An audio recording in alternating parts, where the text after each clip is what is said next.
I'm Larry Ray, President and CEO of American Manganese Inc., listed on the TSX Venture, ticker symbol AMY, A-M-Y, with proprietary patents in the U.S., China, and South Africa. Our focus is on recycling lithium-ion batteries for electric vehicles. China recently legislated the responsibility for recycling onto their electric vehicle manufacturers and importers. For more information, please visit AmericanManganeseInc.com or phone me, Larry Ray, at 778-574-4444. GEM International is a new diamond explorer in the richest diamond producing country in Africa, located next to the fourth largest producing diamond mine in the world. International spotlight is on an 1109 carat diamond recently discovered in Africa by a fellow Canadian junior with a proven operator and finance team. GEM International trades on the TSX Venture Exchange, symbol GI. Visit us at gemdiamondmining.com. Welcome to the Goddard Report. Comments made on the Goddard Report and TalkDigitalNetwork.com are an expression of opinion only. Here is Jim Goddard. My guest is Murray Davidson, former Ladysmith, BC fire chief and a person still very interested in the issue of interface fires in British Columbia. We have so many communities that really are right there on the edge of a giant rainforest, and on years, months when it's dry, that rainforest is a huge forest fire threat. And of course, in the lower mainland, we also have what we call the Burns Bog, which is a giant area where it's mostly marshland, and but it's a peat bog. And when that peat catches fire, it can burn for days, weeks, months. And we are dealing with a fire there right now.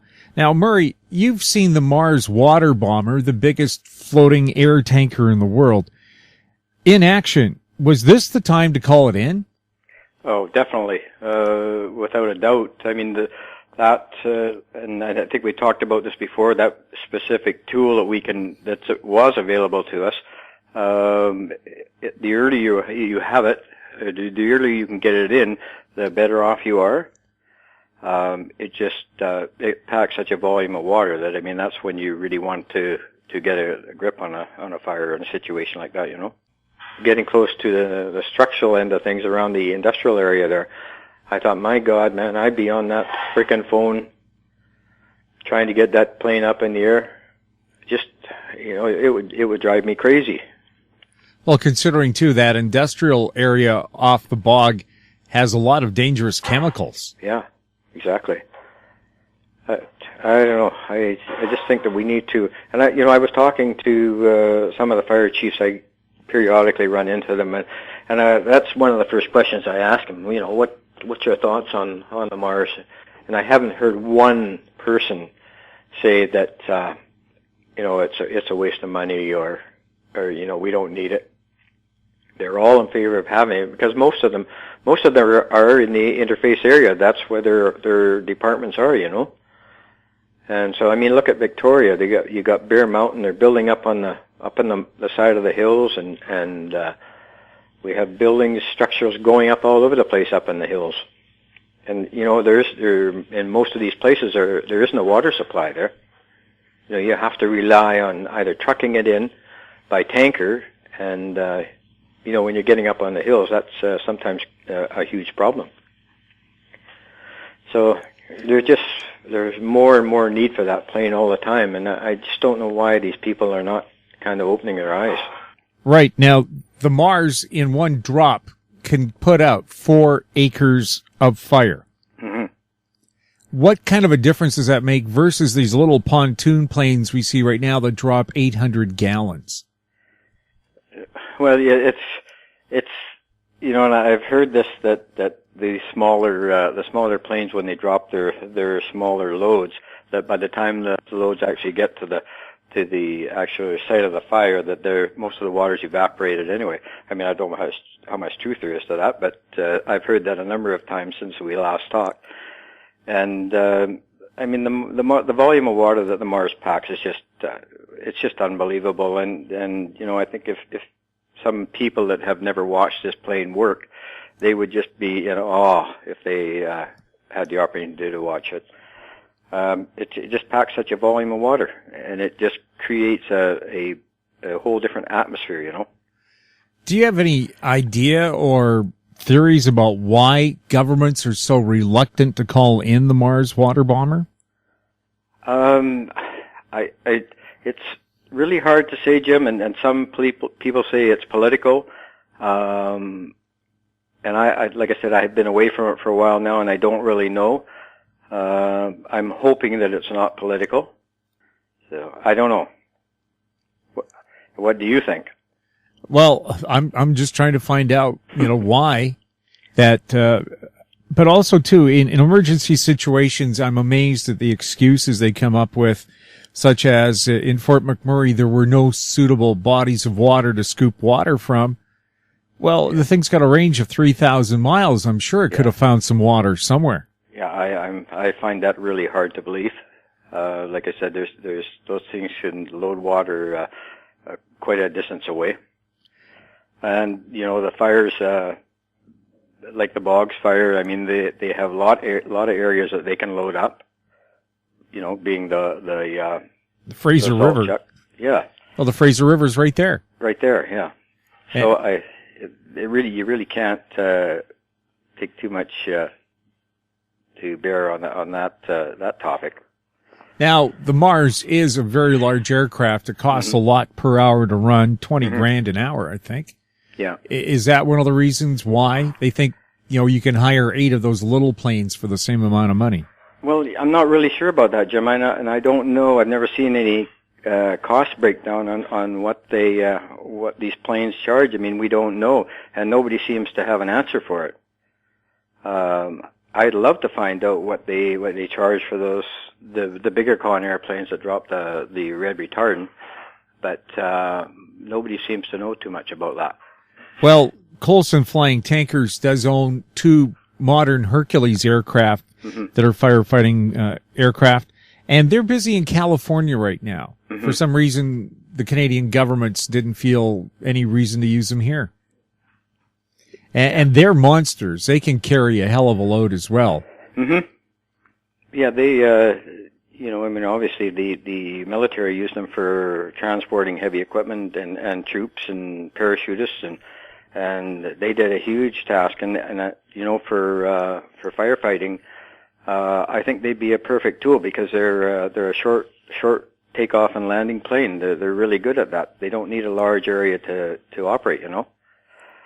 They'd be a great tool. The only issue I have, and probably they've already looked after this. I don't really know for sure, but they probably, as long as they could get a quick fuel to be able to water up and get back up in the air again.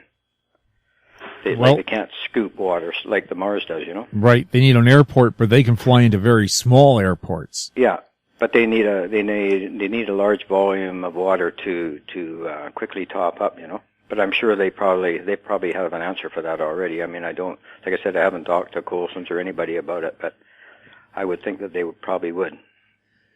Murray, have there been any fires on Vancouver Island that you thought perhaps the Mars should have been used on? Yeah, we had actually North Oyster Fire Department once again had an issue last week out in their area, and it was into the fields again. I think they were somebody was doing some land clearing, and it got away on them. And fortunately for them, the weather had turned a little bit cooler, and I think they managed to get a grip on it. But I think there were some times there that it had the wind been going the correct way, I think they could have been in some hot, a different situation. And, definitely they could have used the Mars there a lot, and there it sits up on the lake.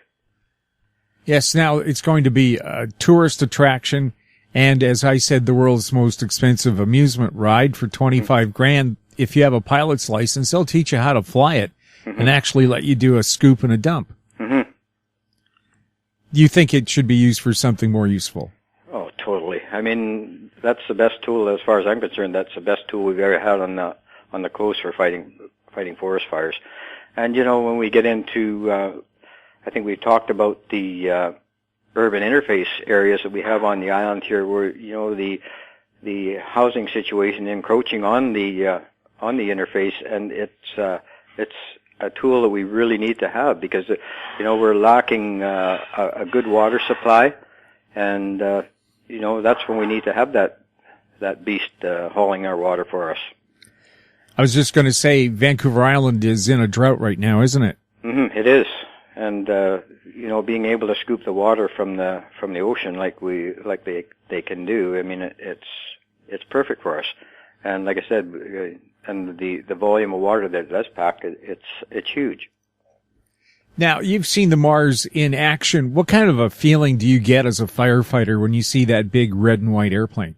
Well, I'll tell you, it just gives you that little sense of security, that you have something that can pack that large amount of water and a fire can react positively to it, and it just gives you a good feeling, 3 or 4 dumps on a fire, and you can turn the course of a huge fire into a fire that just puts you right into a mop-up stage. We've seen so many forest fires in Canada so far this year turn into uncontrollable monsters. Mm-hmm. We've had them in northern BC, Fort McMurray, the best example in Alberta. Now, once it was past the city, it's like the fire stopped to exist, even though it tripled in size. Mm-hmm. Again, what could they have done to protect the parts of the town that burnt down if they could have had the Mars there? Yeah, well, like I said, they can change the ball game pretty quick. Just by the volume of water they pack and the force that they produce. And, I think the fire departments would be happy to have them as a tool that they could use just by picking up a phone and saying, hey, we need you.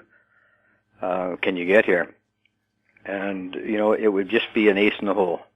Did you have that power when you were fire chief in Ladysmith? We didn't,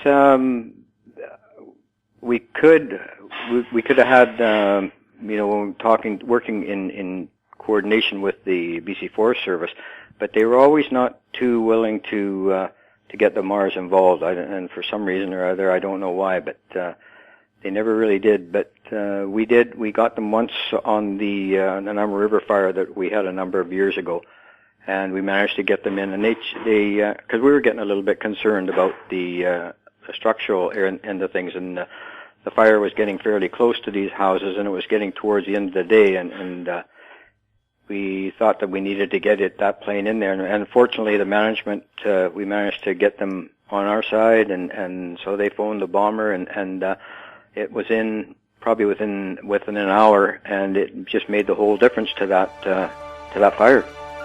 Put us right into a mop-up stage right away. We'll have more with Murray Davidson right after the break. I'm Larry Ray, President and CEO of American Manganese, Inc., listed on the TSX Venture, ticker symbol AMY, A-M-Y, with proprietary patents in the U.S., China, and South Africa. Our focus is on recycling lithium-ion batteries for electric vehicles. China recently legislated the responsibility for recycling onto their electric vehicle manufacturers and importers. For more information, please visit AmericanManganeseInc.com or phone me, Larry Ray, at 778-574-4444. GEM International is a new diamond explorer in the richest diamond producing country in Africa, located next to the 4th largest producing diamond mine in the world. International Spotlight is on an 1109 carat diamond recently discovered in Africa by a fellow Canadian junior with a proven operator and finance team. GEM International trades on the TSX Venture Exchange, symbol GI. Visit us at gemdiamondmining.com. In Goddard we trust. Welcome back. We're speaking with former Ladysmith, BC Fire Chief Murray Davidson. Murray, do you wish that local fire departments had more control in calling in something like the Mars water bomber? Because I've seen other fires too where, especially on the edge of a forest, you need to get that upper edge right away or it can take off. Look what happened to Kelowna. Mm-hmm, totally. To get that plane in the air, it takes a lot of red tape. And for the chiefs on the island, if they could just say, hey, make one phone call and the plane is in the air, that would be so good for them. They because it just takes so much time to get preparation for the crew of the plane and everything. So the earlier you can get it going, the better off you are. And if they could just get, like I said, one phone call, it would just be very, very good for them. Well, I know when they called from Fort Mac for, to check out the possibility of using the Mars, it was down for maintenance, but the only reason they were maintaining it is they had no promises of work. Mm-hmm. So they're kind of trying to keep themselves busy with the plane to make sure it's ready to go. Yeah, and I don't know what you say about that. I just wish that the people in Victoria would be listening. And, maybe they need to come and talk to these fire departments on the island and maybe pick their brains a little bit. Talk to the people that really deal with this issue. Well, one of the reasons why you're not hearing a lot of chat on the media about the Mars is that firefighters have been told if they talk about it, they'll be fired. Mm-hmm. Does that surprise you? Well, it doesn't surprise me, but like I said, I've been away from it for a while now, and I don't really know how much truth there is to that statement. But I know one thing, for the fire service, they talk about it all the time. And I've heard firefighters say, I sure wish that bomber was available. So, and that's the end of that. How much forest do you think BC has lost because we're not using it? Can you calculate it? Oh, Jim, that would be an impossibility. It's hard to say because it makes such a big difference in the firefighters' efforts. But definitely with Vancouver Island being in a drought right now, having that on standby would be a terrific tool. Mm-hmm. Oh, and something, it's not the thing that you should say, well, we have one plane that's available to us.